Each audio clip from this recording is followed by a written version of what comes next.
ng pana ni Cupido, hindi na mapipigilan ang ating puso. Haharapin natin ang lahat ng balakid, mapaoo lang ang taong ating iniibig. Ikaw kapuso, kaya mo bang ipaglaban ang pagmamahal mo kahit na kontra sa'yo ang magiging biyanan mo?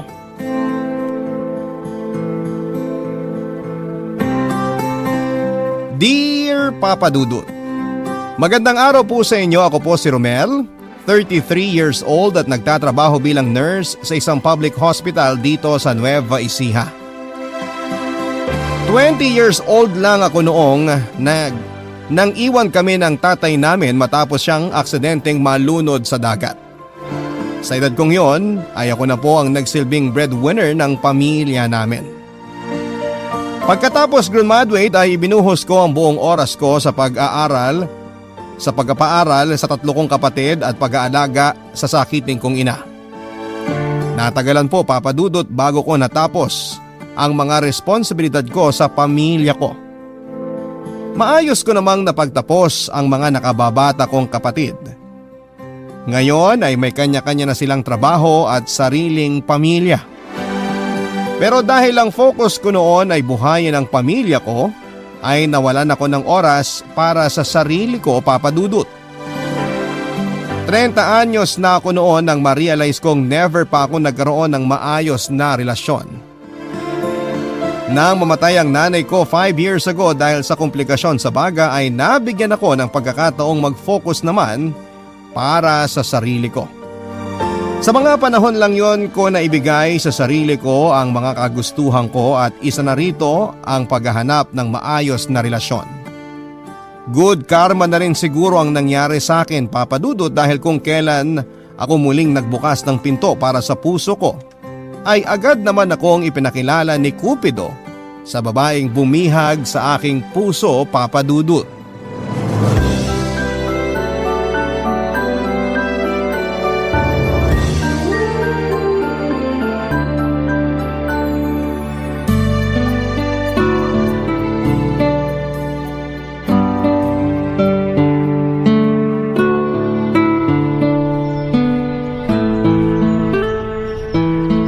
O sige na guys, mauna na ako sa inyo.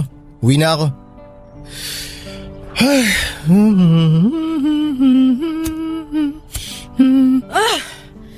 Kuya, may lighter ka ba dyan? Ha? Uy, bawal magyosi rito. Nasa ospital ka oh. Nasa labas naman ako ng ospital Kahit na nasa hospital premises ka pa rin. Ano ba yan? Ang ganda-ganda mo tapos nagyosi ka. Bakit? Para sa mga pangit lang ba ang sigarilyo? Hindi, pero nakakapangit ang paninigarilyo. Maawa ka sa baga mo. Ano ngayon? Baga mo ba to? Matapang ka ngayon pero 10 years from now, sigurado ako magkikita ulit tayo pero pasyente ka na. Matagal pa naman pala. Aba, ibang klase Ano, may lighter ka ba o wala? Wala nga akong lighter. Pero kahit meron akong dala, hindi ko ibibigay sa'yo. Kasi nga bawal magyosi dito sa ospital. Di bawal na kung bawal. Ang aga-aga nagyosi ka. Ang aga-aga nangingielam ka. Pumasok ka na lang kaya sa trabaho mo. Kaka-out ko lang. Pauwi na ako. Graveyard shift. Di umuwi ka na.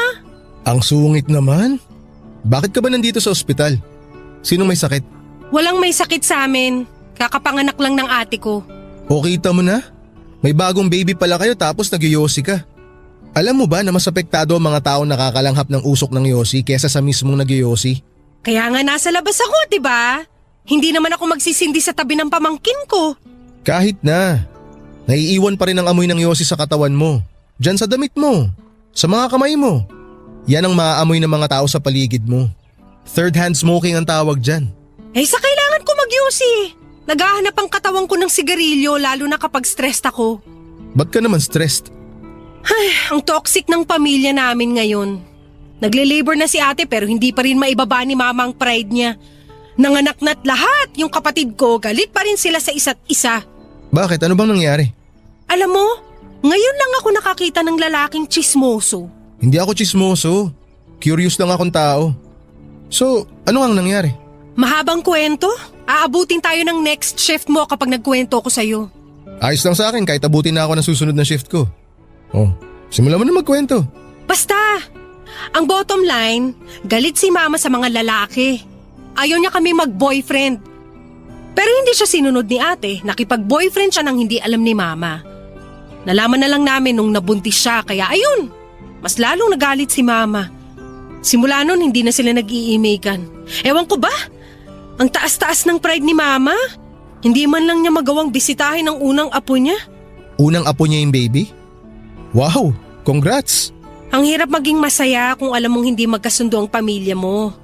Nakakawalang gana. Alam mo, imbis na sunugin mo yung baga mo, gumawa ka na lang ng paraan para magkaayos yung ate at mama mo. Tingin mo wala akong ginawa tungkol dyan? Nagawa ko na lahat, wala pa ring epek. Milagro na lang ata makakapagpabago kay mama eh. Intindihin mo na lang ang mama niyo.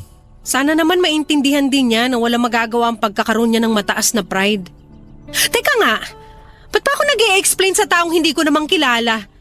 Basta ganun na nangyari, huwag ka na mag-follow up question. Alam mo, mas nai-stress ako sa'yo. Kalma! Romel nga pala. Nice to meet you. Umuwi ka na at maghahanap pa ako ng pansinde. Teka sandali. Ikaw, ano pangalan mo? Loren. Matapos ang maiksing pag-uusap namin yon ni Lauren ay mabilis kaming nagkagaanan ng loob, Papa Dudut. Tuwing nag-rounds ako sa kwarto ng kanyang kapatid nakakatapos lang mga anak ay palagi ko siyang inaasar na pinapatulan naman niya pabalik ng asar din. 3 araw silang nanatili sa ospital noon dahil kinakailangan pang magkaroon ng ilang laboratory tests ang pamangkin ni Lauren. Dahil night shift ako ay palagi ako noong dinadalaw ni Lauren sa station namin para makipagkwentuhan. Papadudot marami ako nalaman tungkol sa buhay ni Lauren sa maikling panahon ng pagsasama namin. No boyfriend since birth pala siya kahit strikto ang nanay niya pagdating sa mga lalaki. Mabuting araw at hindi pinalayas ang kapatid niya noong nalaman nilang buntis siya sa boyfriend nito. Nang ma-discharge ang kapatid nito ay yun na po ang huling pagkikita naming dalawa. Ang pagkakamali ko lang noon ay hindi ko nahingi ang contact details niya. Sinubukan ko po siyang hanapin sa Facebook pero noong in-add ko siya ay hindi niya ina-accept ang friend request ko. Akala ko noon ay hindi na kami magkikita pa. Pero mukhang tadhana na ang nag-decide na pagtagpuing muli kami. Dahil matapos ang halos 2 taon ay muling nagpakita sa akin si Lauren. Nang muling manganak ang kapatid nito. Sa ikalawang pagkakataon, Papa Dudut.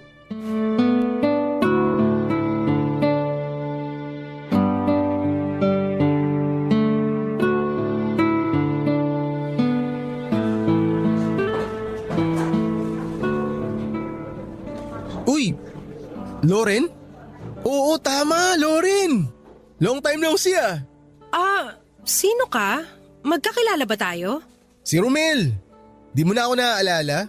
Ako yung nurse na kasama mong nakabantay sa ate mo noon nung nanganak siya. Oo nga! Ikaw nga! Sorry, hindi kita naalala. Ang tagal na kasi nun. Muntik na nga rin kitang di makilala eh. Nagbago itsura mo ah. May clean na pala buhok mo. Oo, sunod sa uso. Kumusta ka na? Eto, night shift pa rin hanggang ngayon. Ikaw, ba't nandito ka? Huwag mo sabihin. Manganganak na naman ang ate ko. Talaga? Anong sabi ng nanay mo? Galit na naman ba? Ano pa nga ba? Wala rin naman siya magagawa, nandyan na yan eh. O ano, stressed ka na naman. Baka magyosi ka na naman dito sa ospital ha? Hindi na. Matagal na akong tumigil sa paninigarilyo. Tama yung sinabi mo. Hindi healthy ang pagyoyosi lalo na't may baby kami sa bahay. Good yan. So, hula ko, di mo na naman kasama nanay mo, no? Malamang. Hindi pa rin sila nagkakaayos ni ate hanggang ngayon eh. Ba't ba kasi siya nagagalit? Hindi naman na bata yung ate mo para pagbawalan niyang mga anak, di ba? Hindi siya galit sa panganganak ni ate. Galit siya kasi hindi siya sinusunod ni ate. Naniniwala kasi si mama na pare-pareho lahat ng mga lalaki. Mga oportunista, mga manloloko. Grabe naman yung nanay mo. Hindi naman lahat. Yun nga ang hindi niya magets. Pero may kasalanan din kasi si ate, kaya mas lumala ang galit ni mama sa mga kalalakihan. Bakit? Ano bang ginawa ng ate mo? Yung tatay kasi nung unang anak ni ate, tinakbuhan lang siya nung nalamang nagdadalang tao si ate.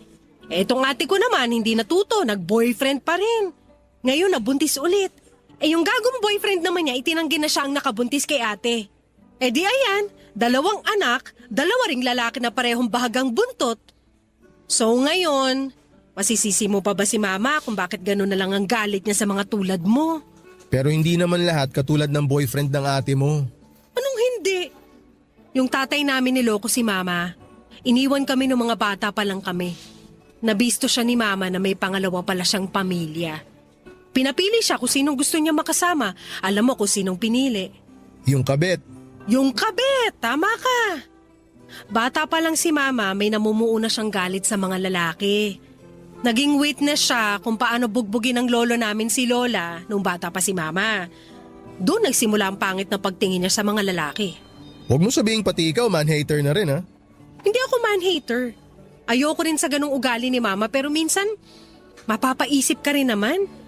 Lahat kasi ng lalaking dumarating sa buhay namin, kung hindi duwag at barumbado, mga taksil. So kanino kakampi? Sa mama mo o sa ate mo?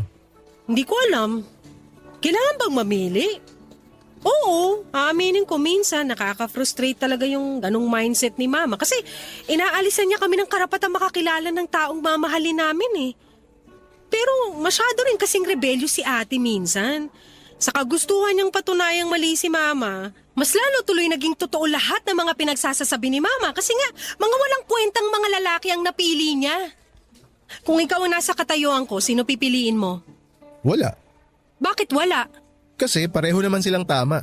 Paano naging tama yung 2 yun? Hindi mo kasi pwedeng sabihing mali ang iniisip ng mama mo. Kasi yun yung naranasan niya eh. Yun yung pinagdaanan niya. Yung ate mo naman, ipinaglalaban niya lang yung karapatan niya. Siguro yung pinaka-best na gawin mo, intindihin mo yung pinanggagalingan ng mama mo. Pero, wag mo ring isara yung isip mo tulad ng ginagawa niya. Dapat maging open ka sa opinyon ng iba kasi hindi naman lahat ng tao pare-pareho eh. May mga taong katulad ng tatay mo. May tao naman na katulad ko. Loyal. Sus, loyal ka? Oo naman. Pero wait lang ha. Magra-rounds muna ako. Balikan kita mamaya. O sige, balikan mo ako ha. Kailangan ko mag-vent para hindi ako sumabog. Alam mo naman kung saang room kami, no? Oo, hanapin na lang kita mamaya. Sige na. Balikan mo na yung ate mo. Maraming nagbago sa itsura ni Loren, Papa Dudut. Mas nagkaroon siya ng laman kesa noong huli ko siyang nakita. Ang dating hanggang bewang na buhok nito ay umiksi na hanggang tenga na lamang ang haba.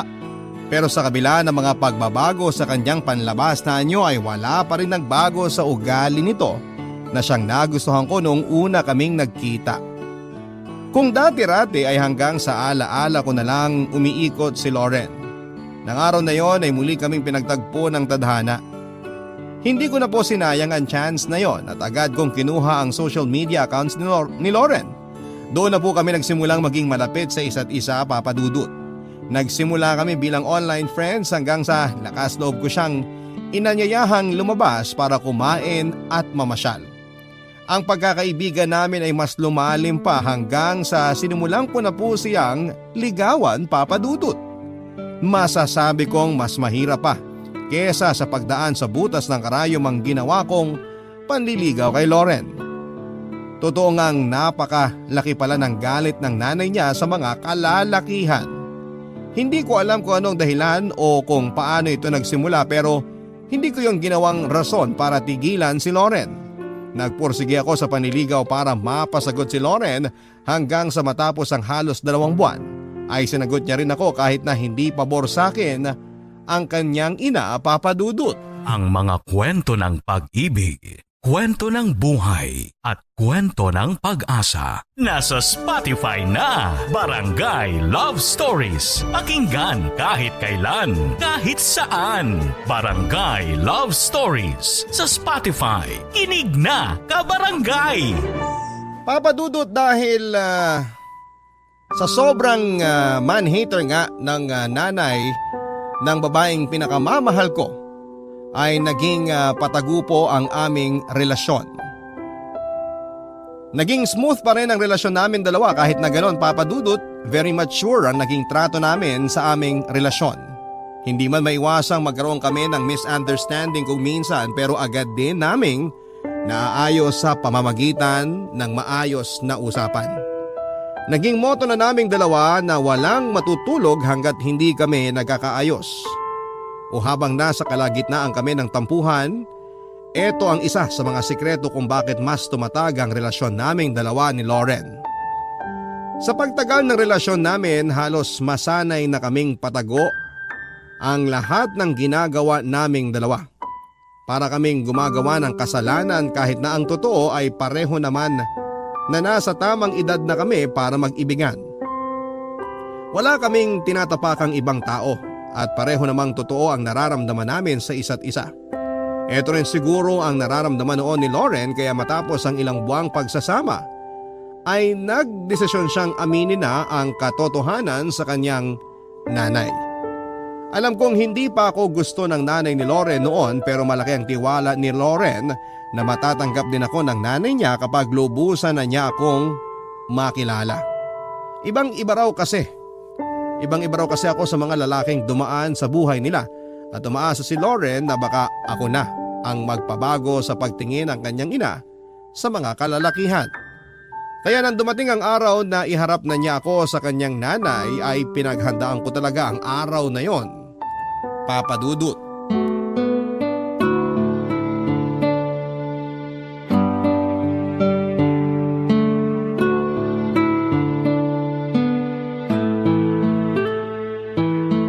Ano, ready ka na? Sandali lang. Parang kinakabahan ako eh. Akala ko ba inaabangan mo tong araw na to? Diba matagal mo nang sinasabi na gusto mong ipakilala na kita sa pamilya ko officially? Oo nga, pero alam naman natin yung ugali ng mama mo eh, di ba? Allergic siya sa mga lalaki. Paano kung di niya ako matanggap? Alam kong matatanggap ka niya. Malayong malayo ka sa mga lalaking iniisip ni mama. Kaya nga ako matapang na ipakilala ka kasi tiwala akong ikaw ang makakapagpabago sa mindset niya na lahat ng lalaki pare-pareho. Kakayanin ko kaya? Oo naman, ikaw pa. Basta magpakatotoo ka lang. Ipakita mo kay mama lahat ng katangiang nagustuhan ko sa'yo. Ay, sige. Kaya ko to. Tara, pasok na tayo. Tara. Hello, Ma! Sakto nandito ka. May papakilala sana ako sa'yo. Saan ka naman galing? Sino yung kasama mo? Siya po si Romel. Nurse siya sa ospital kung saan nanganak si ate. Doon kami nagkakilala. O anong ginagawa niya rito? Ipapakilala ko po siya sa inyo. Boyfriend ko po siya. Hello po tita. Kailan ka pa nagka-boyfriend? Magagalit ka po ba kapag sinabi kong matagal ko ng boyfriend si Romel? Di ba nag-usap na tayo tungkol sa pagbo-boyfriend na yan? Gusto mo ring matulad sa kapatid mo? Na 2 beses inanakan? Tita, hindi ko po gagawin yun sa anak nyo. Makakaasa po kayo Hindi na… kita kinakausap. Naman! Talagang ayaw niyo kong sunding magkapatid, ha? Sige, gawin niyo ang gusto niyong gawin. Total, wala na kayong respeto sa akin. Ma, ilang taon na ako. Nasa edad naman na ako para makipagrelasyon. Hindi na ako teenager na dapat pagbawalan kung magbo-boyfriend ba ako o hindi. Kahit ano pang edad ninyo, hindi magbabago ang katotohanang anak ko pa rin kayo.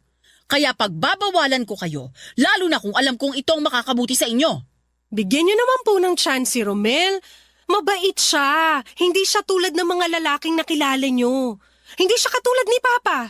Huwag mo ang masali-sali sa usapan niya walang kwentang tatay ninyo. At huwag mo kong tinuturuan, Loren. Dahil mas matanda ko kaysa sa'yo. At ikaw, lalaki. Yes po tita. Umuwi ka na. Huwag niyo naman ako ipahiya sa harap ng boyfriend ko, Ma. Tingnan mo. Boyfriend pa lang yan. Pero ang laki na ng ipinagbago ng ugali mo. Sumasagot-sagot ka na sa akin ngayon? Kasi sarado na yung utak niyo, Ma. Hindi niyo pa nga nakikilala yung tao pero ginudge niyo na agad. Bahala ka. Ayoko makipagtalo sa'yo. Gawin mo kung anong gusto mo. Basta pinagsabihan na kita. Kaalis na nga. Ganda-ganda ng araw ko eh. Panira ka.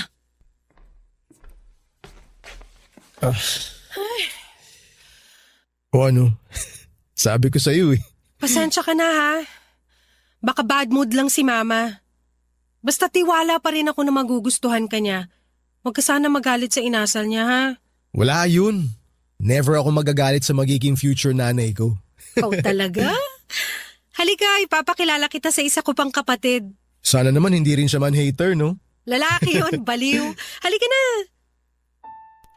Gets ko naman papadudot kung bakit nainis si Lauren sa kanyang nanay ng araw na yon. Pero kailangan ko ring intindihin na may pinanggagalingan ang galit ni Tita Olivia. Simula ng araw na yon ay ginawa kong misyon para sa sarili ko na baguhin ang pananaw ni Tita Olivia sa mga kalalakihan. Papadudot nagpatuloy ang relasyon namin ni Lauren kahit na alam naming pareho na hindi pabor sa amin si Tita Olivia. Umabot kami ng 3 taon bilang magkasintahan at sa loob ng mga taong yon ay ginawa ko ang lahat ng makakaya ko para lang magustuhan ako ni Tita Olivia, Papadudot.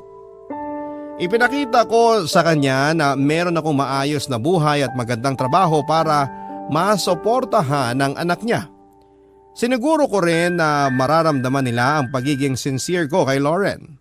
Alam kong pagbubuhat ng sariling bangko ang sunod kong sasabihin pero ibinida ko rin sa pamilya ni Lauren ang pagiging masipag, matulungin at maintindihin kong pag-uugali.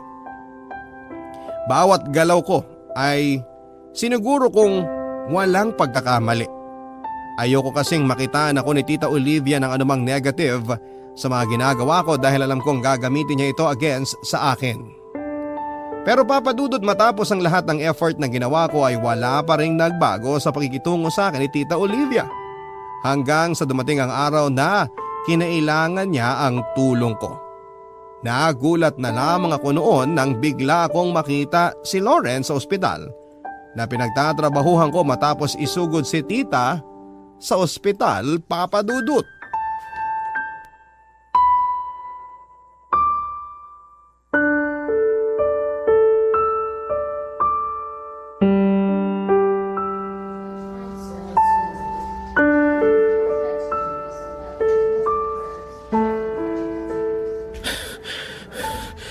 Lauren, Romel!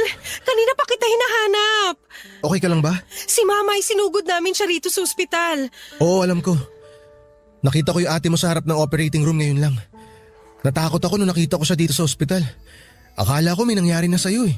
Anong gagawin ko? Natatakot ako sa pwede mangyari, Romel. Ano bang nangyari?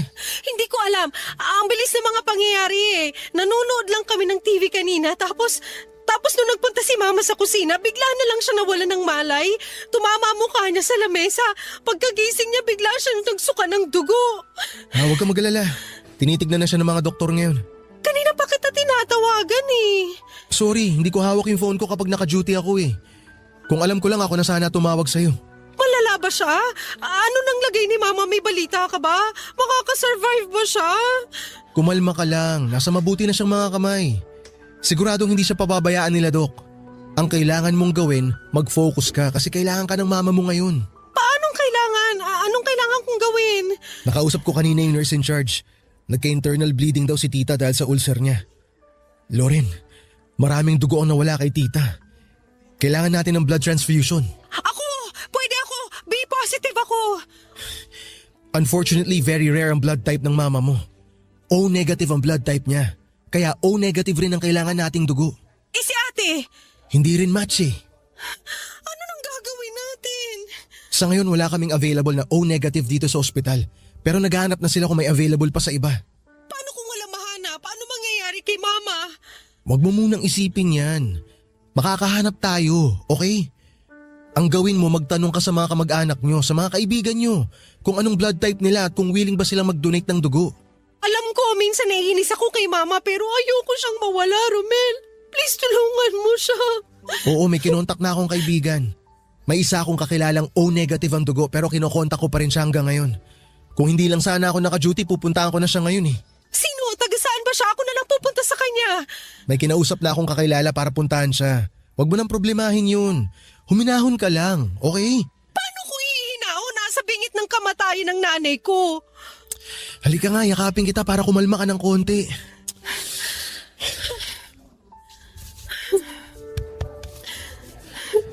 Hindi ko hahayaang may mangyari kay tita.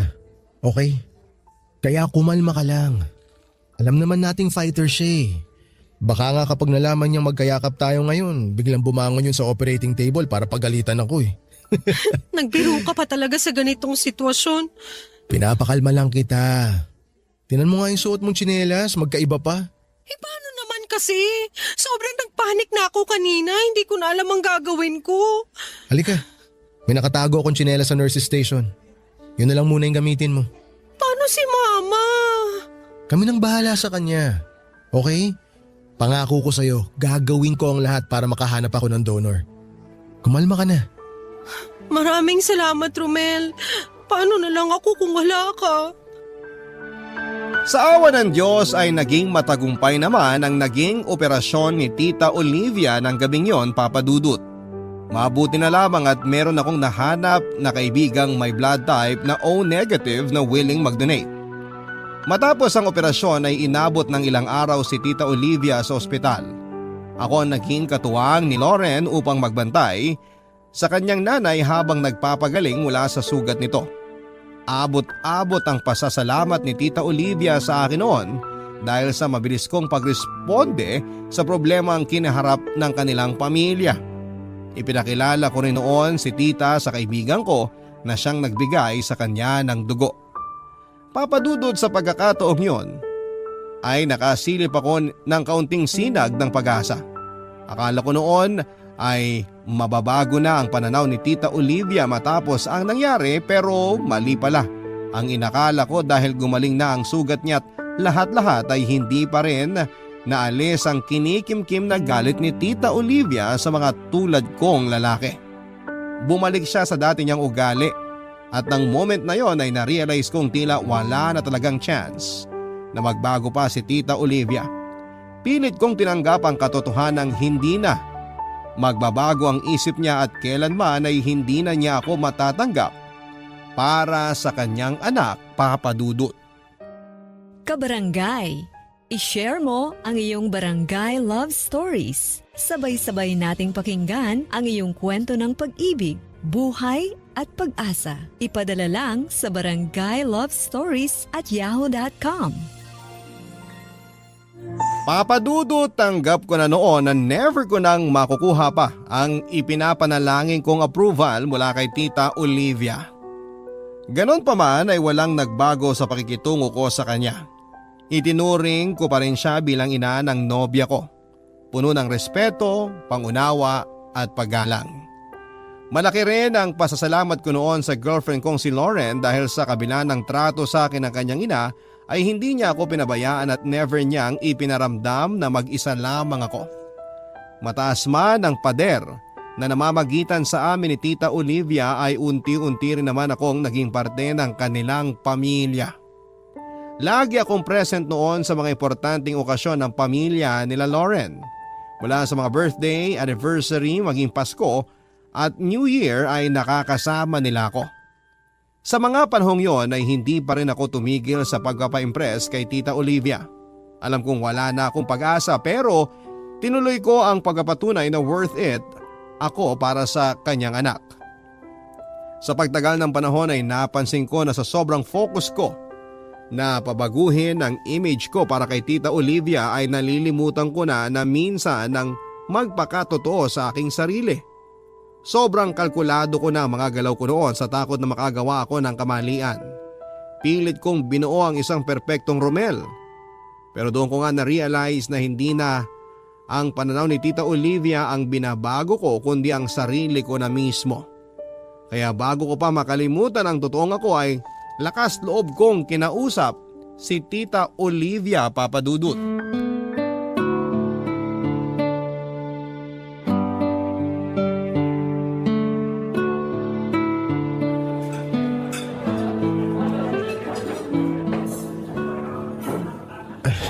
Tita Olivia, nandito po ako.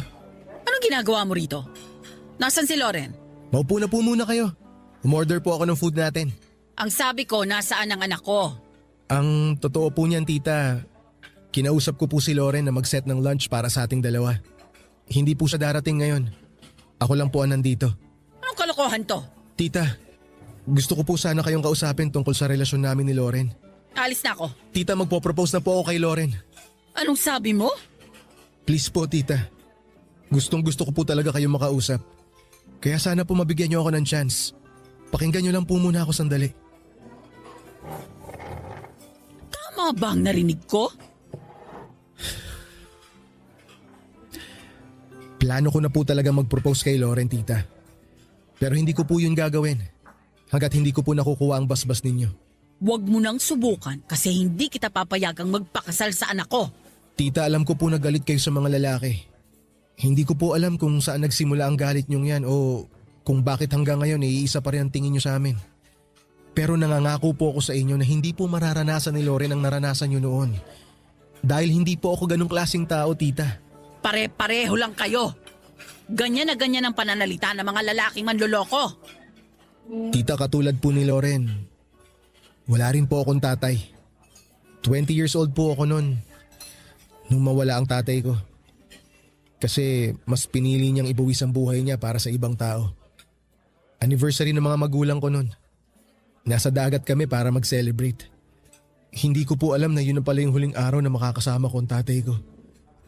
May isang lasing po na nalulunod nun. Si tatay po ang unang rumisponde pero kapalit po ng katapangan niya ngayon, buhay niya po ang nawala. Tingin mo ba mababago ng kwento mong yan ang pagtingin ko sa mundo? Hindi. Sorry sa nangyari sa tatay mo, pero hindi ko nakasalanan yon. Tita, hindi ko po ginagamit ang kwento ng tatay ko para baguhin ang pananaw niyo sa buhay. Gusto ko lang pong ipunto na hindi po lahat ng tao pare-pareho. Hindi po lahat ng tao katulad ng pinaniniwalaan niyo. Opo, hindi siguro naging maganda ang trato sa inyo ng tatay ninyo. Niloko kayo ng asawa niyo. Pero hindi po ibig sabihin no na ganun din po ang gagawin ko sa anak ninyo. Hindi po ganun ang lahat ng mga lalaki. Alam mo ba kung bakit wala akong tiwala sa mga lalaki? Kasi ang mga tulad ninyo, walang respeto sa mga kababaihan. Kahit kailan, hindi na magbabagong tingin ko sa inyo mga lalaki. Para sa akin, mapagsamantala kayo. Mga hayop kayo. Hindi mababago ng kahit anong kwento ang pang-aabusong nangyari sa akin. Biktima ako ng panghahalay. Alam mo kung sinong gumahasa sa akin? Kaibigan ng tatay ko. Ngayon, sabihin mo sa akin, deserve ko ba na mangyari sa akin yon? Isang 40 anyos na humalay sa isang 17 anak ng kanyang kumpare? Anong kasalanan ko? Bakit kailangan ko maranasan ng ganong klaseng kahayupan? Sorry po, tita. Hindi ko po alam na ganun pala ang nangyari sa inyo. Malaki ang pasasalamat ko sa iyo dahil tinulungan mo ko nung nangailangan ako. Pero pasensya ka na. Hindi kita matatanggap sa pamilya ko. Tita, sandali. Bago po kayo umalis, may gusto lang po akong ibigay sa inyo.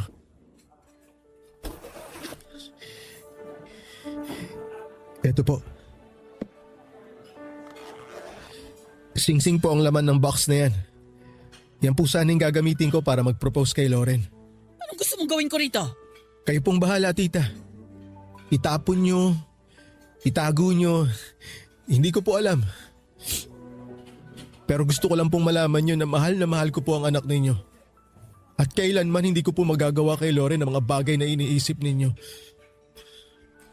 Sana balang araw, mabigyan niyo po ako ng pagkakataon na patunayan ang sarili ko sa inyo, tita. Hindi ko po iiwan ang anak ninyo. Pero nirirespeto ko po kayo. At hanggat hindi ko po nakukuha ang basbas ninyo, tita, iisang tabi ko na po muna yung plano ko na magpakasal kay Loren. Tita, sana po maintindihan niyo ako. Papadudot na gulat ako sa mga revelasyong ibinahagi sa akin ni Tita Olivia. Hindi ko alam na ganun pala kalalim at kaseryoso ang pinanggagalingan ng galit na nararamdaman niya sa mga kalalakihan. Hindi ko alam kung aware ba si Loren sa nangyari sa kanyang nanay pero binabuti ko na lamang na itago ang sikreto ni Tita Olivia. Isa pa ay wala ako sa lugar para sabihin sa iba ang masaklap na dinanas nito sa kanyang nakaraan. Sa mga nalaman kong katotohanan ay napagtanto kong wala akong karapatan para baguhin kung anuman ang nararamdaman ni Tita Olivia. Nabuo ang galit niya dahil sa mga personal niyang karanasan at hindi ko maaaring i-invalidate ang nararamdaman niya sa mundo dahil hindi ko dinanas sa mga naranasan niyang hirap sa buhay. Simula noon ay tuluyan na akong naliwanagan kung bakit gano'n na lamang ang galit ni Tita sa mga kalalakihan. Doon din ay itinigil ko na ang misyong kong baguhin ang pananaw niya sa buhay. Hihintayin ko na lang na kusang maghilom ang mga sugat sa puso niya. At pinapanalangin kong sana balang araw ay makamit din niya ang kapayapaan at kapanatagan ng kanyang loob. Sa mga sumunod na buwan ay kapansin-pansin ang biglang pagbabago ng ugali ni Tita Olivia. Nagsimula siya magkaroon ng concern sa akin, maliliit man na hakbang pero ipinagpapasalamat ko na unti-unti nang bumababa ang pader na binuo niya sa pagitan naming dalawa. Hanggang sa dumating na nga po ang araw na pinakahihintay ko. Ang bigyan ako ng chance ni Tita Olivia na patunayan ang sarili ko sa kanya.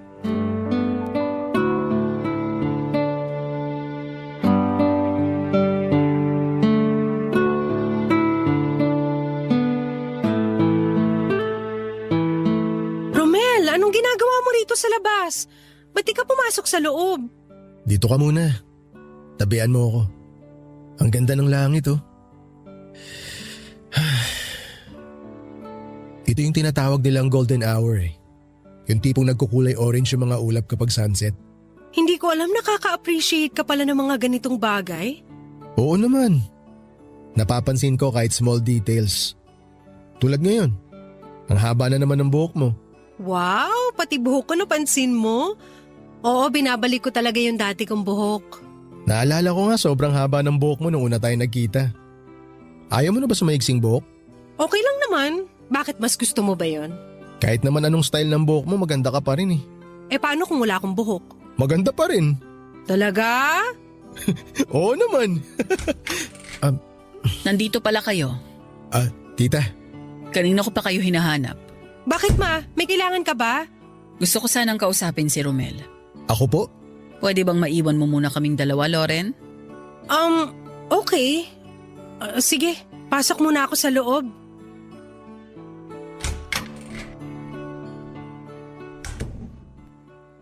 Ano po yun, tita? Ibabalik ko na to sa'yo. Ha? Ito po Yung singsing na ipinatago mo sa akin. Ibig po bang sabihin ito, pumapayag na kayo na mag-propose po ako kay Loren? Oo. Binibigay ko na yung go signal sa'yo. Yun lang naman ang hinihintay mo, di ba?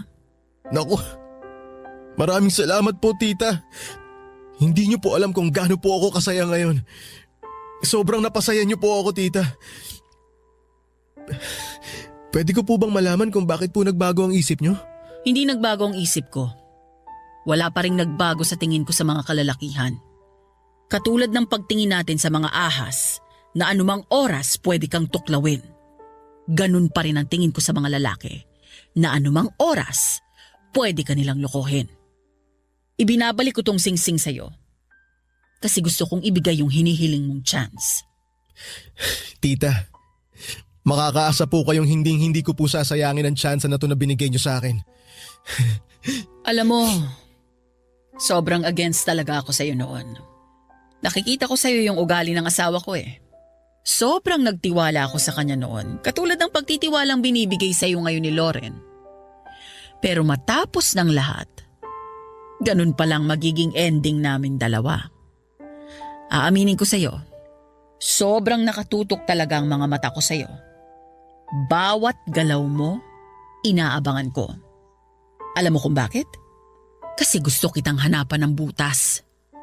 Gusto kitang makitaan ng pagkakamali para mapatunayan ko kay Loren na tama ako all along.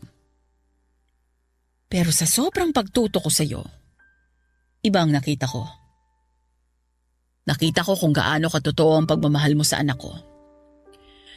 Nakita ko kung gaano siya kasaya na kasama ka. Yung mga maliliit na bagay na ginagawa mo tulad ng pakikipaglaro sa mga apo ko. Pagbubukas ng pinto para sa amin o yung Simpleng pagbibigay ng upuan para makaupo kami. Small things. Pero sobrang na-appreciate ko yung mga bagay na yon. Kaya kako sa sarili ko, hindi naman siguro masama kung ibigay ko na lang sa inyong dalawa ni Lauren yung gusto ninyong mangyari. Ina lang naman ako na tagagabay at taga-suporta sa mga anak ko. Hindi ko hawak ang buhay nila. Ayoko rin namang may pagsisihan sila sa bandang huli ng dahil sa akin.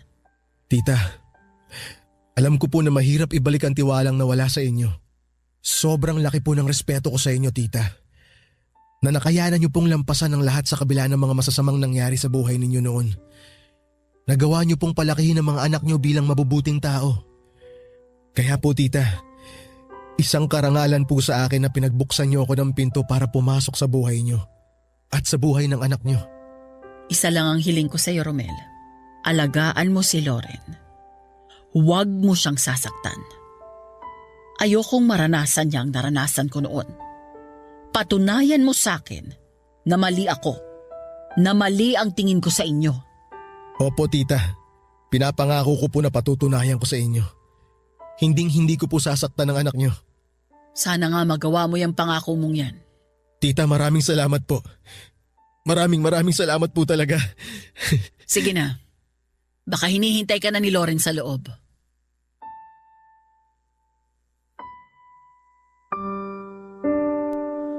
Papadudot kailanman ay hindi na pumasok sa isip ko na muli kong masisilayan ng singsing na ipinatago ko kay Tita Olivia. Walang mapagsidla ng tuwa na nararamdaman ko ng araw na yon ang sa wakas ay binalik niya sa akin ang singsing na yon. Ibig sabihin lamang nito ay ibinibigay na rin niya sa akin ang basbas. Basbas na maaari ko nang hingin ang kamay ng kanyang anak na si Lauren. Ang totoo niyan, Papadudot, ay plano ko na nga sanang bumili noon ng bagong singsing dahil gusto ko nang pakasalan si Lauren kahit na ayaw sa akin ng nanay niya. Mabuti na lamang at hinabaan ko ang pasensya ko at pinagkatiwalaan ko si Tita Olivia na balang araw ay matatanggap din niya ako. Nang araw na yon ay 2 panalangin ko ang ibinigay sa akin ni Lord.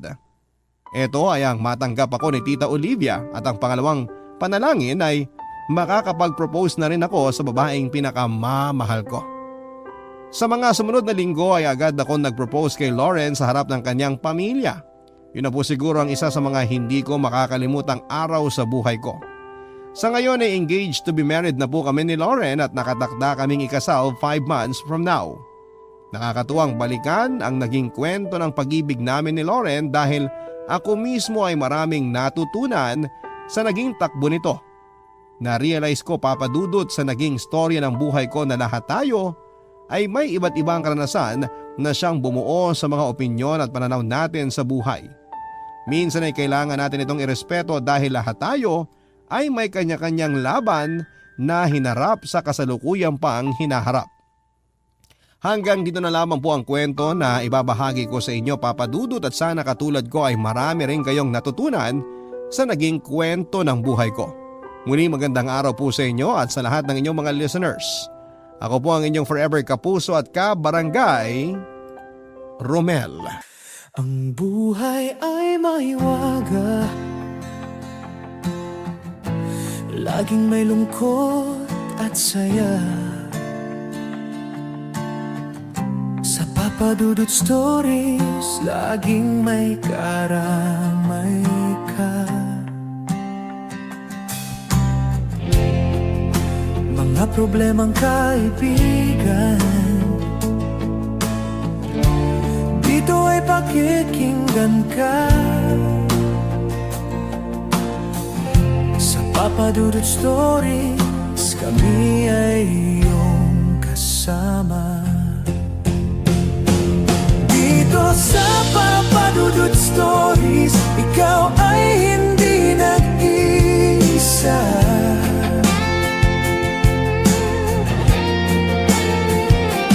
Dito sa Papadudot Stories, may nagmamahal sa'yo.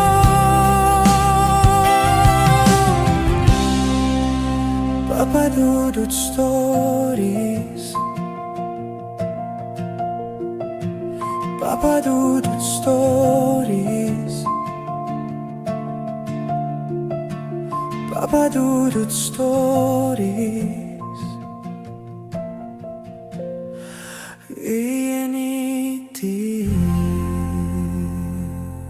Masakit kapag iniwanan ka ng taong minamahal mo. Lalo na at ito ang kauna-unahan mong pag-ibig. Minsan dahil nasaktan tayo ay hindi na natin nabibigyan ang pagkakataon ng sarili natin na magmahal muli. Ikaw kapuso, hanggang saan ka kayang dalhin ang sakit na dulot ng una mong pag-ibig? Dear Papa Dudut, minsan kapag may minamahal tayo, akala natin ay puro saya lamang ang mararamdaman natin. Akala natin ay hindi na tayo masasaktan. Nalulunod tayo sa pagmamahal ng minamahal natin. Akala natin ay wala nang hangganan ang kaligayahan. Kaya kapag nasaktan, hindi lamang doble ang sakit, magdudulot pa ito ng panghabang buhay na pagkabilanggo sa sakit na dulot nito. Papa Dudut, ako po si Teresita, HR Head sa isang department store dito sa Calapan City, Oriental, Mindoro. Hindi po ako mahilig makinig sa mga dula sa radyo. At hindi ko rin alam kung kailan ako nagsimulang mahumaling din sa boses mo. Basta naramdaman ko na lamang na hinahanap ko na rin ang boses mo, Papa Dudut. Tuwing break time namin ng mga kasama ko ay aliw na aliw kami sa pakikinig sa iyo. Nakakaadik ika nga ng mga kasamahan ko. Hindi na kumpleto ang araw namin nang hindi ka naririnig.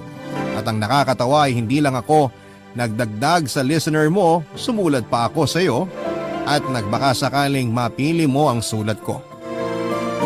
Habang sila naman ay nagbabalak pa lamang na sumulat sa iyo ay inunahan ko na po sila. Dahil daw kasi ng maagap ang masikap. Papa Dudut, itago mo na lamang ako sa pangalang Teresita. Taga Batangas ako pero napadpad dito sa Mindoro. 24 years old pa lamang ako noong makilala ko si Leonardo. Naging kasintahan ko siya. Matagal ang naging relasyon namin at mahal na mahal ko siya. At sa kanya lamang umikot ang mundo ko. Akala ko ay siya na ang forever ko pero nagkamali ako dahil natukso siya sa iba. May nabuntis siyang babae. Gumuho ang mundo ko noong mga panahon na yon at nawalan ako ng gana sa lahat ng bagay.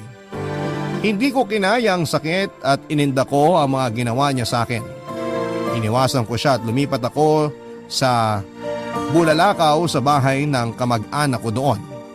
Walang nakakaalam na nandun ako dahil na rin sa kahilingan ko sa mga kaibigan ko na huwag sabihin kung nasaan ako. Ilang taon din akong namalagi doon hanggang sa magkaroon ng magandang offer ang kakilala ko para lumipat sa Calapan at doon na magtrabaho. Alam ko po na malaki ang tsansa na magkikita kami ni Leonardo dahil ang huling alam ko ay sa Calapan na rin po ito naninirahan. Kaya hindi malayo na magtagpo ang landas naming dalawa. Hindi ko alam kung handa na ba akong makita siya dahil masakit pa sa akin ang ginawa niya pero kailangan kong harapin ang takot na yon. At hindi na ako dapat mabuhay sa sakit na dulot ng nakaraan. Hindi magiging payapa ang isipan ko hanggat hindi ko nagagawang harapin ang takot ko. Magpakalayo man ako sa kanya ay hindi magagamot noon ang sakit. Dahil sa sakit na yon ay hindi na ako muling nakipagrelasyon. At ipinangakong hindi na ako muling iibig pa. 22 taon na mula nang saktan ako ni Leonardo pero pakiramdam ko ay nandito pa rin ang sakit. Pero gaya ng inaasahan ko ay muling nagtagpo ang landas naming dalawa.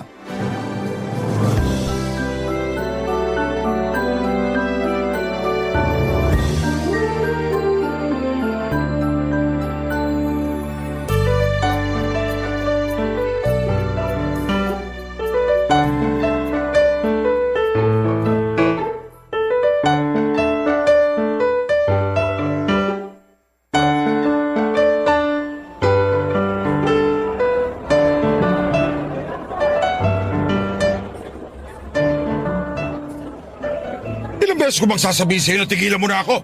Napapagod na ako sa ginagawa. Aray! Ano ba? Ano ba? Tumingin ka nga sa dinadaanan mo. Pwede ba? Ikaw tumingin sa dinadaanan mo. Nagmamadali ako. Teresita? Ikaw ga! Kumusta ka na? Leonardo? Ako nga! Kumusta ka na? Dito ka ba nagtatrabaho? May asawa ka na ba? Ilan na anak mo? Grabe, ang ganda mo pa rin. Daming tanong. Okay lang ako. Wala pa akong asawa at wala akong balak mag-asawa dahil baka manloloko din silang gaya mo. Aray, ang tagal na nun ah. Galit na galit ka pa rin ba sa akin? Walang nakakatawa. Palibasa kasi sanay na sanay ka ng manloko ng babae kaya tinatawanan mo na lang ang ginawa mo sa akin. Ito naman, sorry na. Hinahanap naman kita noon eh. Ikaw lang naman ang ayaw tumanggap ng paliwanag ko. Che, magpaliwanag ka sa pagong. Baka pakinggan ka pa. Busy ka ba? Baka gusto mo magmerienda muna tayo. Busy ako. Isa pa, wala akong time makipag-usap sa mga manloloko na gaya mo. Excuse me nga. Teka lang, Teresita. Ano ba? Seryoso ko. Pwede ba tayong mag-usap? Kahit sandali lang. Seryoso din ako. Wala na tayong dapat pag-usapan. Sapat na ang 22 taon na sakit na ginawa mo. Alam ko nasaktan kita. Pero matagal na yun. Hindi mo pa rin ba ako kayang patawarin? Patawarin? Saan ka kumukuha ng kapal ng mukha para humingi ng tawad sa akin, ha? Oo, matagal na yon pero hanggang ngayon nandito pa rin ang sakit. Kapal ng mukha mo? Alam ko namang nasaktan kita eh. Pero mga bata pa naman tayo noon. Hindi ko pa alam noon kung paano pumasok sa seryosong relasyon. Huwag mong ikatwiran sa akin na bata pa tayo noon. Tanga, kaya mo na nga akong buntisin noon eh. Kaya ano pinagsasasabi mong bata pa tayo? Sadya lang na hindi ka na kontento sa akin kaya nagawa mo akong lokohin. Hindi kita niloko. Natukso lang ako. Ikaw ang mahal ko. Kahit nakabuntis ako, ikaw pa rin ang mahal ko. Maniwala ka. Pumapayag lang kasi siya nung makipag-sex sa akin. Iginagalang kasi kita. Kaya sa iba ko ginagawa ang gusto kong gawin sa'yo. Pero pinagsisihan ko naman yun eh. Wow! Thank you sa paggalang sa akin ha. Pero sana hindi mo na lang ako ginalang.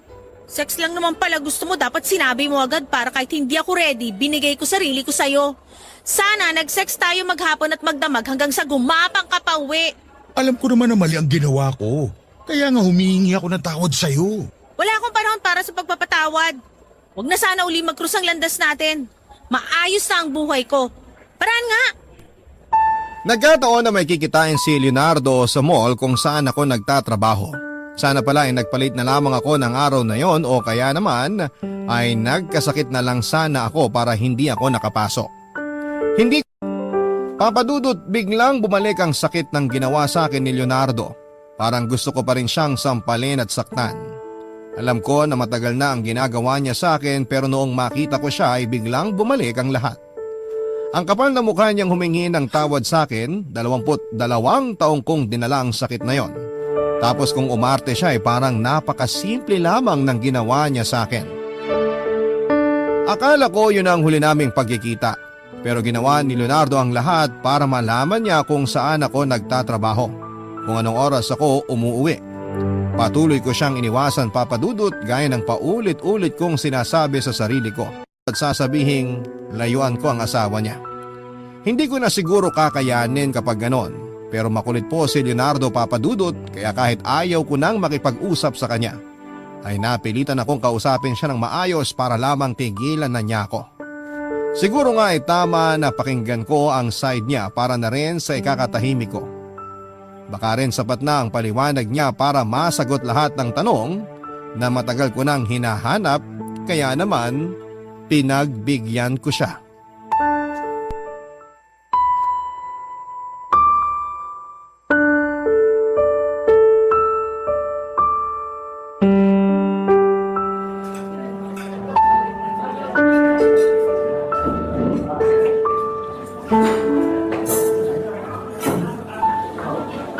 Bilisan mo makikipag-usap ha, may lakad ako. Lagi ka na lang nagmamadali eh. Sabihin mo na ang gusto mong sabihin. Marami pa akong mas importanteng bagay na dapat gawin kaysa pag-aksayahan ka ng panahon. Hindi ka pa rin nagbabago. Maganda ka pa rin. Kung inimbita mo ako dito para lang makipagbulahan, mabuti pa umalis na lang ako. Teka, ito naman. Maupo ka na. Promise, bibilisan ko para hindi ka mainip. Umayos ka kasi. Wala akong balak makipaglandian sa'yo ngayon. Sa totoo lang, ang gusto ko lang naman humingi ng tawad. Nung iniwan mo ko at hindi pinakinggan ang paliwanag ko, pinilit nila ako makisama kay Mila dahil nga nabuntis ko siya. Pero saglit lang kami nagsama, hanggang maipanganak lang namin si Agnes. Nang ibang bansa si Mila, iniwan niya kami ng anak namin. Ako na nagpalaki sa kanya. May trabaho na siya pero hanggang ngayon, kasama ko pa rin siya sa bahay. Bakit kanya iniwan? Nakita niya ba kagad na manloloko ka talaga? Hindi. Dahil alam niya na hindi ko siya mahal at hindi ko siya kayang mahalin. Alam niya na ikaw talaga ang mahal ko. At sumama lang ako sa kanya dahil sa bata at para iligtas siya sa kahihiyan. Napakasama mo din talaga, no? Naaawa ako sa anak mo. Lumaki siyang walang ina dahil sa pagiging selfish mo. Oo, tama ka. Selfish ka ako. Pero anong gagawin ko? Hindi ko siya mahal eh. Hindi mo pala siya mahal, bakit mo pinakialaman? Yan ang hirap sa inyong mga lalaki eh. Hindi nyo iniisip kung may masasaktan kayong tao. Ang mahalaga sa inyo, mairaos yung inik nyo sa katawan. Wala akong ibang minahal kung hindi ikaw. Sobrang saya ko na makita kita. Matagal kitang hinanap. Pero naging mailap ka. Kung pinakinggan mo lang sana ang paliwanag ko, hindi sana tayo naging ganito. Kung pinakinggan ko ang paliwanag mo, malamang hiwalay na rin tayo. Wala kang pakialam kung may nasasaktan ka o wala. Halos ikamatay ko yung ginawa mo, no? Hindi mo alam kung anong pinagdaanan kong hirap para malampasan ko lahat ng sakit na ginawa mo. Tapos ngayon nandito ka? Sasabihin mong ako pa rin ang mahal mo? Palagay mo paniniwalaan kita? Nagsasabi ako ng totoo. Saksi ang anak ko. Wala akong inilihim sa kanya. Hindi ko rin naman gusto lumaki ang anak ko na walang ina. Pero mas gugustuhin ko na ang ganun kaysa magsasama kami at araw-araw na mag-aaway. Hindi ko alam kung maniniwala pa ako sa sinasabi mo. Basta galit pa rin ako sa'yo at hindi ko pa rin makakalimutan ang ginawa mo. Kaya nga humingi ako ng tawad sa iyo eh. Sabihin mo lang sa akin kung anong dapat kong gawin para mapatawad mo ako. Wala kang dapat gawin. Layuan mo ako at huwag ka na magpapakita uli sa akin. Yun lang. Hindi ko gagawin yan. Ngayon para nakita na ulit kita. Hindi ko nasasayangin ang pagkakataon na to. Masasayang lang ang panahon mo. Hindi ako susuko. Liligawan kita hanggang sa mapatawad mo ako. Ang dami mong sinasabi. Hindi na ako magtatagal. Marami pa akong gagawin. Mauna na ako sa'yo. Papa Dudut, tinutuon ni Leonardo ang panliligaw sa akin pero ilang beses ko siyang tinanggihan dahil ayoko nang maulit ang nangyari dati. Ayoko nang masaktan muli at iniwasan ko siya at sinabihan ko ng pagbabanta, Papa Dudut. Nagsabi din po ako sa mga kasamahan ko sa trabaho na kapag hinanap ako ay sabihin na wala ako. Nasa meeting o bahala na silang magdahilan. Pero talagang matyaga si Leonardo. Parang noong unang nanligaw siya sa akin at hindi niya ako tinigilan. Makulit si Leonardo, kilala ko siya at hindi niya talaga ako titigilan. Kaya nag-decide ako na harapin na lamang siya at ipamukha sa kanya ang maling ginawa niya sa akin. Panahon na rin siguro para matutunan kong harapin ang sakit na dulot ng ginawa niya sa akin noon. Matagal ng panahon na kinimkim ko sa dibdib ang galit na yon at siguro ay mas magiging magaan ang pakiramdam ko kapag natutunan ko na kung papaano palayain ang galit sa puso ko. Aaminin ko nung una ko siyang makita, Papa Dudut, ay nandun pa rin ang pagmamahal ko sa kanya. Napalitan lang siguro ng galit kaya hindi ko napansin na may puwang pa rin siya sa puso ko. At kung totoo ang sinasabi niya na ako lamang ang babaeng minahal niya ay ganon din ako, Papa Dudut. Siya lang din ang lalaking minahal ko. At palagay ko'y wala ng ibang mamahalin pa kundi siya lamang, Papa Dudut. Ang lalaking matagal ko nang kinainisan pero mahal na mahal ko pa rin. Barangay Love Stories. Barangay Love Stories. Aaminin ko na unti-unti ay nababawasan ang galit na nararamdaman ko sa kanya. Pero hindi pa rin sapat yon para matanggap ko siya. Natatakot pa rin ako na baka maulit ang ginawa niya sa akin noon at baka kapag niloko niya akong muli ay hindi ko na makayanan pa. Baka tuluyan na akong mawala sa katinuan. Sa araw-araw na pangungulit sa akin ni Leonardo ay parang nanariwa sa akin ang nakaraan. May kung anong bumubulong sa puso ko at nakakaramdam muli ako ng kilig at bumabalik ang pamilyar na pakiramdam sa akin. Nakakatulog na ako minsan na may ngiti sa labi at magaan na rin ang bawat gising ko sa umaga. Nagtataka ako sa sarili ko dahil galit pa rin dapat ako sa kanya, pero bakit sayang nararamdaman ko? Bakit napapangiti na naman niya ako at nagugulo na naman niya ang nananahimik kong mundo? Hindi ko alam, Papa Dudut, pero nakaramdam muli ako ng takot. Takot na baka kapag pinagbigyan ko na naman ang puso kong mahalin siya ay masaktan akong muli. Pero sutil din ang puso dahil parang sa kabila ng sakit na ginawa niya sa akin ay gusto ko na ulit siyang mahalin anuman ang kahinatnan nito. Pero noong nasa punto na ako na handa na ako magpatawad ay saka naman sumulpot ang anak niya para siraan ang ama niya sa akin. Kaya nagdalawang isip ako kung tatanggapin ko ba siya o maniniwala ako sa anak niya.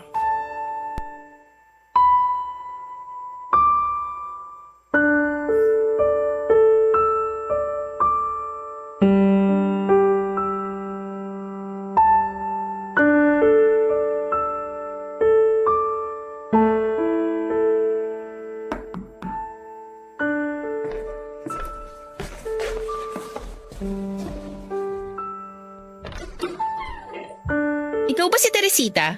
Oo, bakit? Sino ka? Hindi mo ba ako patutuloyin? Pasensya ka na ha. Pero hindi kasi ako basta nagpapapasok sa pamamahay ko, lalo na't hindi ko naman kilala. Sino ka ba? Ako si Agnes, anak ni Leonardo. Pwede na bang pumasok? Ah, ikaw pala ang anak niya. Medyo arrogante ka ha. Hindi may kakailan na tatay mo siya. May pinagmanahan ka eh. Pero sorry ha, hindi kasi Leonardo ang password ng pinto namin, kaya hindi kita pwedeng papasukin. Ano bang kailangan mo? Okay, sige. Dito na lang ako sa labas. Sanay ka naman yata na naiiskandalo. Hindi ako sanay ng iniiskandalo, pero hindi rin naman ako natatakot maiskandalo. Layuan mo ang papa ko. Inuutusan mo ba ako? Oo. Dahil ikaw ang dahilan kung bakit iniwan ni Papa si Mama. Wala kang alam sa nangyari. Sinaktan din ako ng papa mo dahil sa mama mo. Parehas lang tayong biktima dito. Kung hindi dahil sa'yo, hindi aalis si Mama. Magiging maayos sana ang pamilya namin. Dahil sa'yo kaya palaging sinasaktan ni Papa si Mama. Hindi mo rin alam kung anong pinagdaanan namin ni Mama kay Papa. Laging sinasabi sa akin ni Mama na kasalanan mo ang lahat kaya nagkaganon si Papa. Hindi ko kasalanan na ganun ang ginawa sa inyo ng papa mo. Ininda ko rin ang pagkawala niya kaya hindi ko na nagawang magmahal ng iba. Kaya wag mo akong sisihin sa nangyari sa inyo.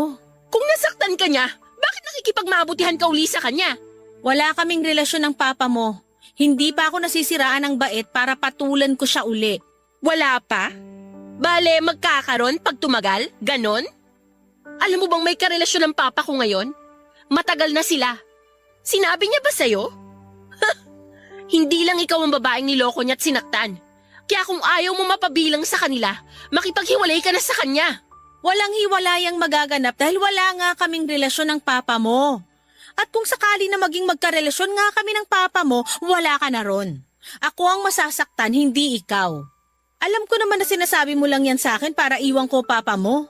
Bahala ka kung ayaw mong maniwala, pero babaero si Papa. At ayoko na may masaktan pa uli siyang ibang babae. Nakilala ko na lahat ng babae niya. At lahat sila iniwan din ni Papa.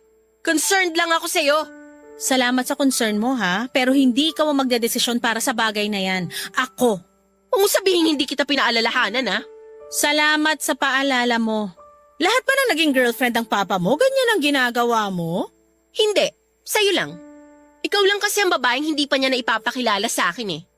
Mukhang iba ka sa kanila. Mukha kang disente, may pinag-aralan. Kadalasan kasi sa dinadala ni Papa sa bahay mukhang mumurahing babae. Alam ko kung bakit ginagawa mo sa akin to. Sinisiraan mo papa mo sa akin para maghiwalay kami. Kung ayaw mong maniwala, bahala ka. Kapag nakuha na niya ang gusto niya sa'yo, iiwan ka din niya. Wala siyang ibang minahal kundi ako. Tanggapin mo na lang kung maging karelasyon ko uli ang papa mo. Kami ang magsasama at hindi kayo. Okay, sige, ikaw ang bahala. Ihanda mo na lang ang sarili mo kapag may isang babaeng matangkad, maganda at maputi na susugod sa'yo dito para awayin ka. Good luck na lang sa'yo. Matatakot na ba ako? Oo, matakot ka na. Dahil kung hindi ka sanay na naiiskandalo, mararanasan mo na yun. Naaawa tuloy ako sa'yo. Dahil wala kang alam sa tunay na pagkatao ni Papa. Problema ko na yon. Makakaalis ka na, may gagawin pa ako. Mabuti pa nga umalis na ako. Sana nga totohanin ka ni Papa at hindi igaya lang sa mga babae na pinaiyak niya. Salamat na lang sa paalala mo pero matanda na ako. Alam ko na ang ginagawa ko. Sige na. Hindi ko alam kung bakit gano'n na lamang ang galit sa akin ng anak ni Leonardo Papadudut. Samantalang ako dapat ang magagalit sa kanya sa ginawa ng ama niya sa akin. Kung magsalita siya ay parang kasalanan ko pa ang lahat. Ako ang nasaktan, ako ang dapat magalit sa kanila. Pero sa tono ng salita ng anak niya, ako ang dahilan ng nangyayari sa kanila. Hindi nila alam kung ano ang pinagdaanan ko kaya wala siyang karapatan na husgahan ako. Wala siyang karapatang ipamukha sa akin na kasalanan ko ang lahat dahil biktima rin ako, kagaya niya. Gusto kong magwala Papa Dudut, galit na galit ako. Pero pinigilan ko ang sarili ko dahil sa bandang huli naisip ko na walang kasalanan ang anak niya. Maaaring kagaya niya ay lumaki din po ito na may galit sa akin dahil ang iniisip nito ay ako ang sumira sa pamilya na sana'y meron siya ngayon. Hindi ko alam at nahihirapan akong intindihin ang nararamdaman ko. Dahil sa kabila ng galit na nararamdaman ko sa nangyayari, ay may bahagi sa puso ko na gusto ko nang makasama si Leonardo. Nararamdaman ko na bumalik na ang dating pagmamahal ko dito. At handa na ulit akong mahalin siya kahit na ilang Agnes pa ang humadlang sa amin.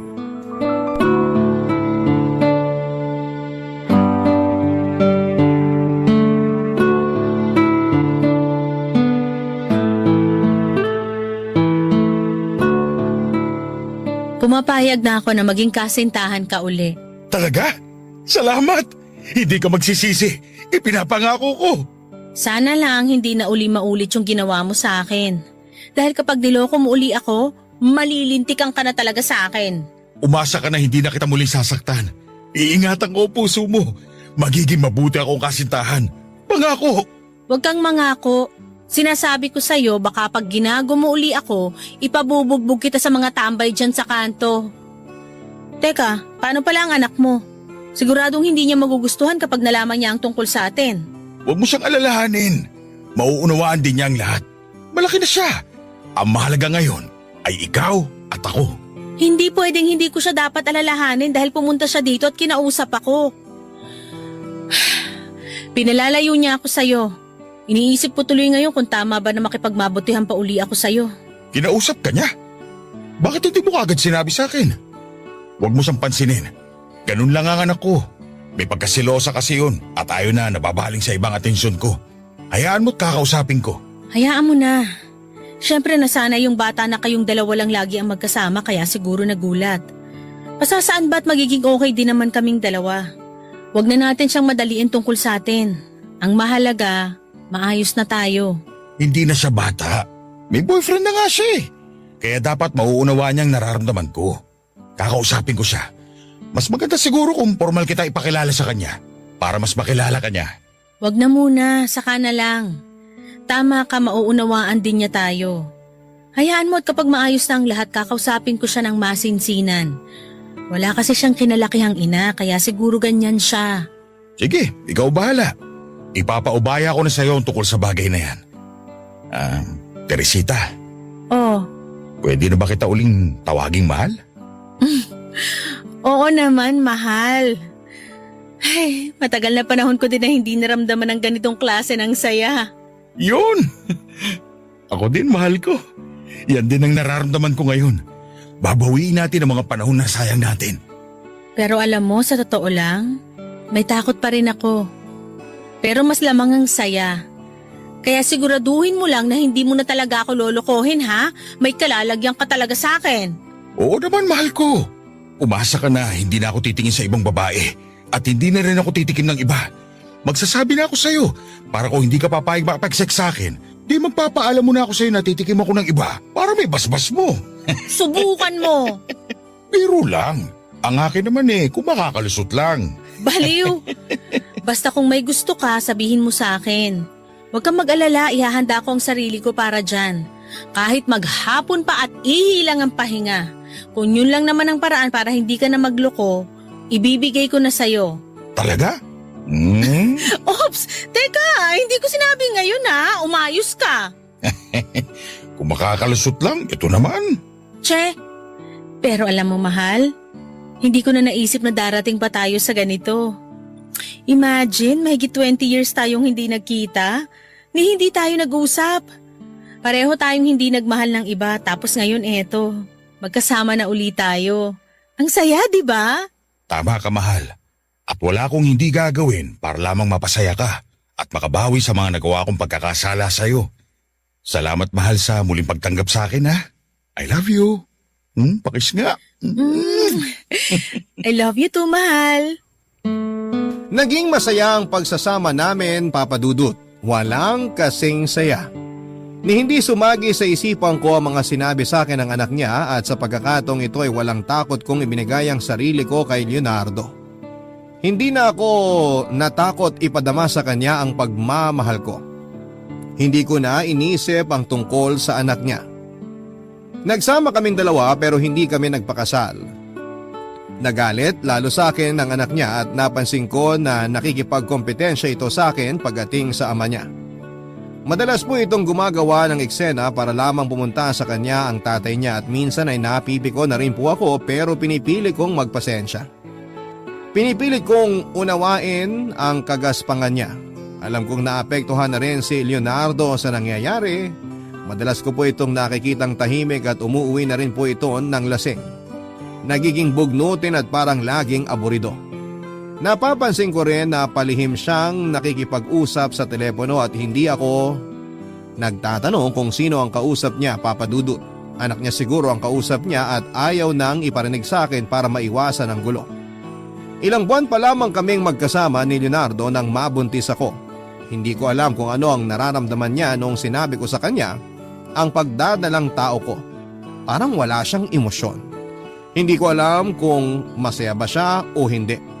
Taliwas sa pakiramdam ko ang saya, Papa Dudut. Sa maikling panahon na magkasama kami ay malaki ang pagbabago sa ugali niya. Nahirapan ako mag-adjust, lalo na at bago lamang sa akin ang ganitong sitwasyon. Tapos madadagdagan pa kami. Nasanay kasi ako sa buhay na mag-isa at walang nag-aalala sa akin o nag-uutos kung ano ang dapat kong gawin. Nasanay ako na ako ang pinagsisilbihan.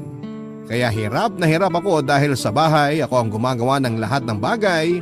Ako ang nagsisilbi sa kanya at hindi ko alam kung hanggang saan ko kayang sakyan ang ipinapakita niyang panlalamig sa akin.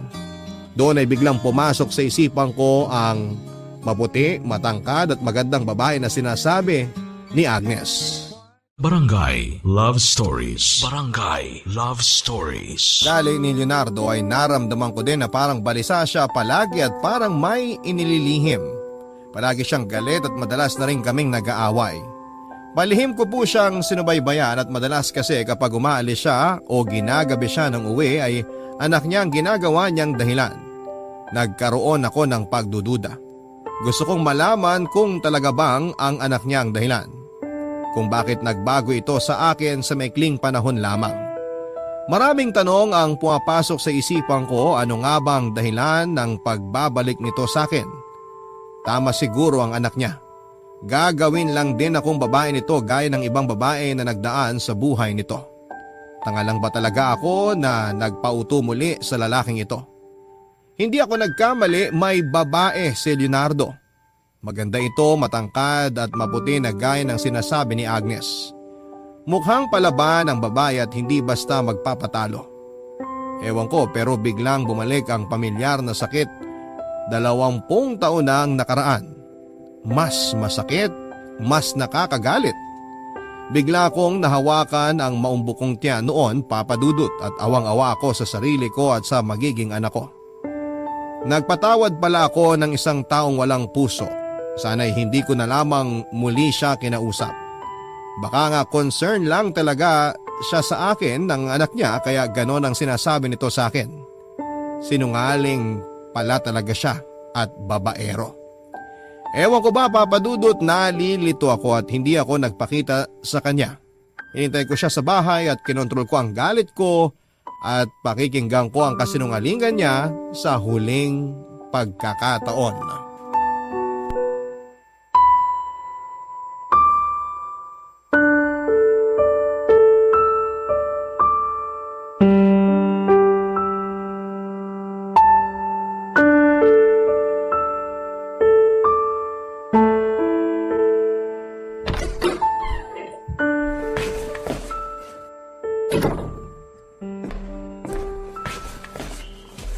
Siya ako sa mahal ko.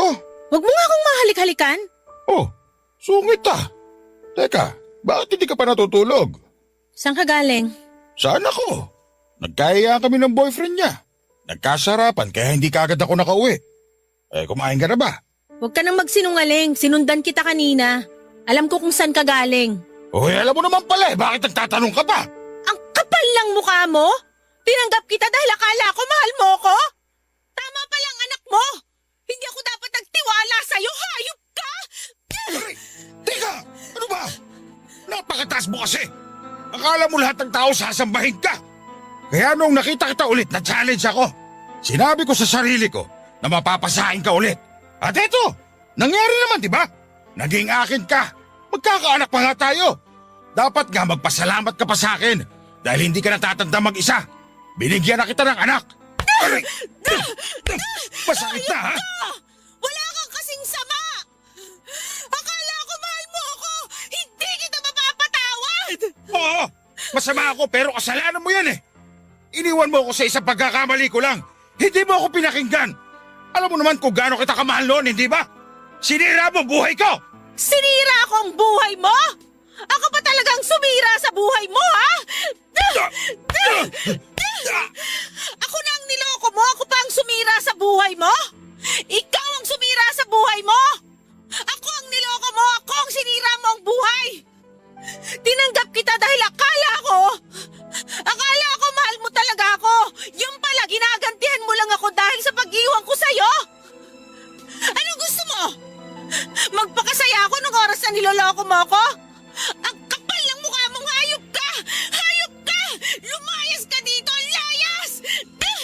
Ano ba? Tama na! Nasasaktan ako! Hindi ko naman nakalain na papayag ka makisama sa akin kahit hindi tayo kasal! Napakataas kasi ng tingin ko sa'yo! Tapos madali ka lang pala makuha! Hindi mo alam kung gaano kasakit ang ginawa mo sa akin! Wala kang kasing sama! Umalis ka na! Bago pa lang naging tayo, may girlfriend na ako. Mahal ko siya. Ang bala ko lang naman talaga pag nakuha kita, iiwanan na kita. Alam ko na isinusumpa mo ko dahil sa panloloko ko. Pero wala na akong choice. Buntis ka na. Hindi na kita pwedeng basta pabayaan. Kaya kong palaki ng anak ko na mag-isa! Iisipin ko na lang na isa kang bangungot sa buhay ko! Pero salamat! Salamat dahil sa buhay na binigay mo! Palalakihin ko ang anak ko nang hindi kakailanganin ng ama! Umalis ka na! Hindi ko tatalikuran ng obligasyon ko sa kanya. Hindi mo kailangan magpanggap na responsabling ama dahil bulok ang pagkatao mo! Umalis ka na! Alis! Oo! Masama akong tao. Pero wag mong idamay ang bata. Wag mong ipagkakait sa akin ang anak ko. Hindi ka makikilala ng anak mo! Hindi niya kakailanganin ng ama na katulad mo! Bubuhayin ko siya ng mag-isa! Umalis ka na! Umalis ka na! Tama na! Tumigil ka na! Huwag mo ko itulak! Hindi kita kailangan! Hayop ka! Huwag ka nang babalik! Demonyo! Nakipaghiwalay ako kay Leonardo, Papa Dudut. Masakit ang ginawa niya sa akin at hindi ko akalain na ganon pala kasamang tao ang lalaking tangi kong minahal. May ganon pala talaga kasamang tao. Ang tangi ko na lamang ipinagpasalamat sa kanya ay magkaroon ako ng anak. At siya ang pinakamagandang regalo na matatanggap ko. Alagaan ko siya at ilalayo, walang kwenta sa walang kwenta niyang ama. Alam kong masama akong ina sa gagawin ko pero hindi ko gugustuhin na magkaroon pa kami ng ugnayan. Hindi ko na siya gustong makita pa, baka makagawa lamang ako ng hindi maganda. Babae ang naging anak ko, Papa Dudut, at walang paglagyan ang kaligayahan ko ng mga sandaling yon.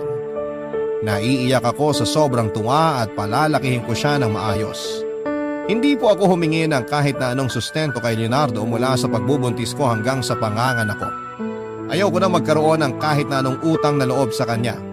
Alam ko na mahirap magpalaki ng anak lalo na at mag-isa ka lamang. Naranasan ko yon dahil nag-iisa akong anak. Maaga akong naulila. Sa murang edad ay natuto akong lumaban ng mag-isa. Wala akong masasabing tunay na kamag-anak na tumulong sa akin. Mag-isa akong lumaban sa buhay hanggang sa marating ko ang kinalalagyan ko. Hindi rin biro ang pinagdadaanan ko, sanay na ako sa hirap at sanay na ako nang hindi umaasa kahit kanino. Bumalik si Leonardo, Papa Dudut. gusto raw niyang ayusin ang sa aming dalawa. Humingi siya ng tawad sa mga nasabi niya at ako daw palang mahal niya. Pero hindi ako naniwala. Sapat na ang sinabi niya sa akin, sapat na rin ang sinabi sa akin ng anak niya. Tapos na ako sa kanya at kahit magmakaawa pa siya at lumuhod sa harapan ko ay hindi ko na siya tatanggapin pa. Kahit pa humingi siya ng tulong sa anak niya, tapos na ang pagpapanggap.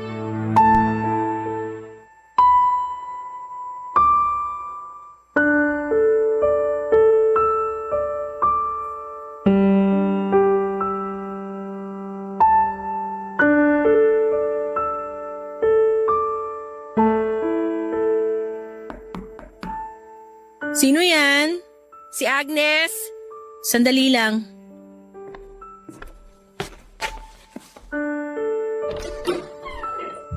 Ikaw pala. Anong kailangan mo? Pwede ba tayong mag-usap? Kung tungkol sa papa mo ang pinunta mo, magpakasaya ka na dahil hiniwalayan ko na siya. Pwede ba akong pumasok? Tuloy ka. Maupo ka. Salamat.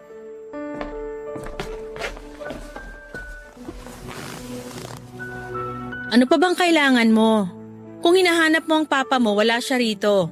Doon mo siya hanapin sa babae niya. Hindi ako pumunta rito para kay Papa. Gusto ko lang makita ang kapatid ko. Natutulog siya. Ano ba talagang pakay mo dito? Sabihin mo na, marami pa akong gagawin. Wala akong panahong makipag-away sa'yo. Nag-usap kami ni Papa. Pinapunta niya ako dito para pakiusapan ka na tanggapin ang sorry niya. Ayokong gawin to, pero ayoko rin na may isa na naman bata na matulad sa akin. Hindi matutulad sa'yo ang anak ko dahil palalakihin ko siya sa pagmamahal. Hindi ko kayo gagambalain ng ama mo. Tama na ang sakit na ginawa niya sa akin. Binalaan na kita, di ba? Pero hindi ka nakinig. Aaminin ko wala talaga akong ginustong babae para sa papa ko. Pero sa lahat ng babaeng nagustuhan niya, ikaw lang ang binalaan ko. Ayokong magaya ka rin kay mama. Grabe ang pagdurusa niya sa piling ng papa ko. Salamat sa concern mo pero hindi may babalik ng mga sinasabi mo ang desisyon ko na iwan ng papa mo. Sa maniwala ka at sa hindi, mas gusto ko na layuan mo na lang si Papa. Nakita ko kung gaano ka kabuting tao. Hindi mo deserve ang lalaking gaya niya. Ay, salamat. Tama ka, hindi siya karapat dapat mahalin. Wala siyang kasing sama. Sa totoo lang nalulungkot ako dahil sa nangyayari. Pero mabuti na rin na hindi mo nabalikan si Papa. Marami namang single mom dyan na naging successful nang hindi kinailangan ng asawa. Si Mama, mas pinili niyang iwan ako kay Papa. Alam daw kasi niya na kahit babaero si Papa, pagdating sa anak mabait siya. Napatunayan ko naman na totoo. Pero hindi naman sapat na dahilan ng pagiging mabuti niyang ama para maging masaya ako. Dapat alam din niya kung paano irespeto, pahalagahan at mahalin ang karelasyon niya. Ngayon nakikita ko na kung paano ka pinalaki ng papa mo. Noong una nababastusan ako sa'yo. Para kasing pinalaki ka ng walang respeto sa mas matanda sa'yo kung magsalita ka. Kinailangan ko lang kasing gawin yun. Lahat kasi ng babaeng ipinapakilala sa akin ni Papa. Kung hindi walang modo, ang lalaswa manamit. Ibinabagi ko lang naman ang ugali ko sa kaharap ko. Kaya pala ganun kabastos ang pakikipag-usap mo sa akin nung una. Pasensya ka na ha, pero hindi ko na talaga kayang pakisamahan ng papa mo. Lilipat na rin kami para wala ng gulo. Pwede ko bang malaman kung saan ka lilipat? Pasensya na pero mas maganda na hindi na tayo magkaroon ng komunikasyon pagkatapos nito. Para pare-pareho na tayong matahimik. Ikaw ang bahala. Pero pwede ko bang makita man lang ang kapatid ko bago kayo umalis? Oo naman. Halika sa kwarto.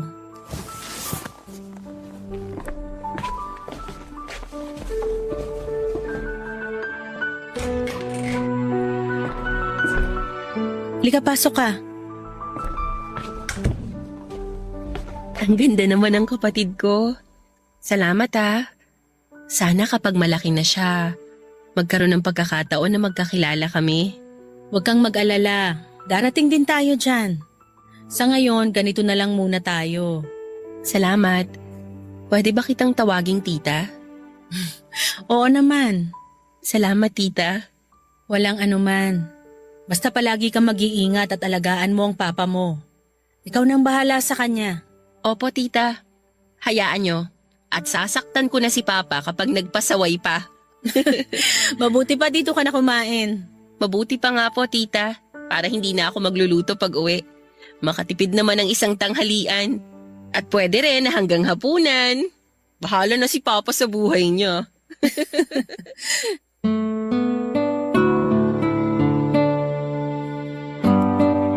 Naging maayos ang samahan namin ni Agnes bago ko umalis, Papa Dudut.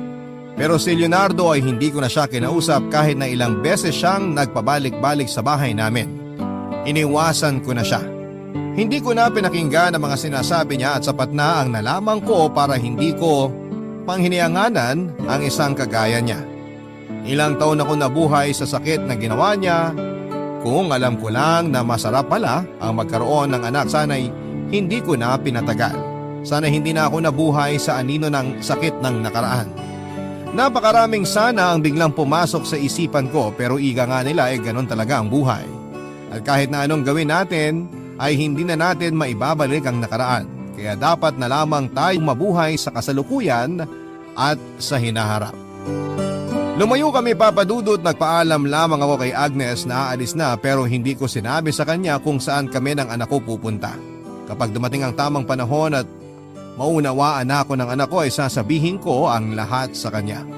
Wala akong ililihim. Aalagaan ko ng maayos ang anak ko at mamahalin ko siya higit pa sa buhay ko. Siya ang magsisilbing lakas ko. Naging maayos ang buhay ko, Papa Dudut, ganon pa rin ang posisyon ko sa nilipatan kong department store. Ikinuha ko na lamang ng taga-alaga ang anak ko at hindi na ako nakibalita tungkol kay Leonardo. Baka magulo na naman ang mundo ko.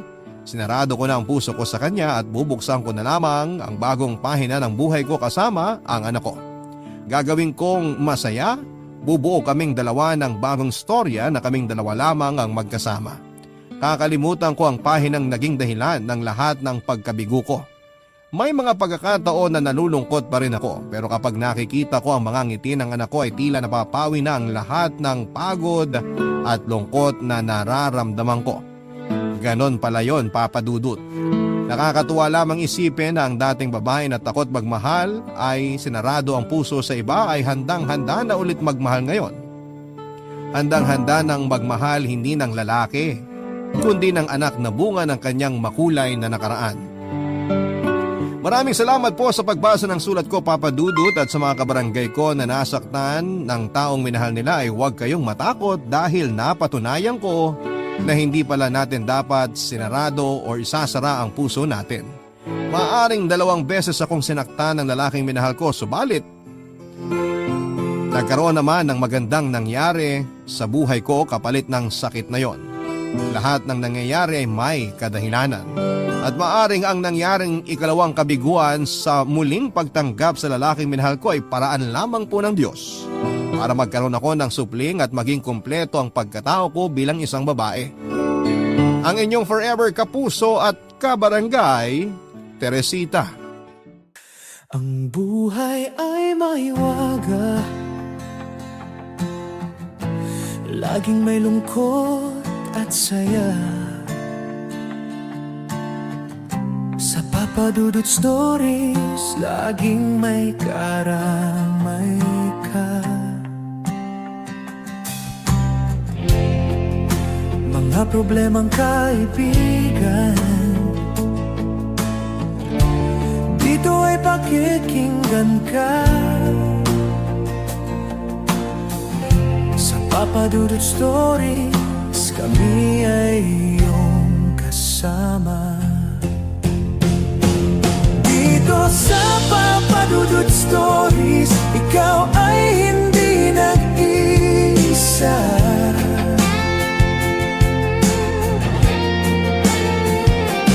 Dito sa Papa Dudut Stories, may nagmamahal sa'yo.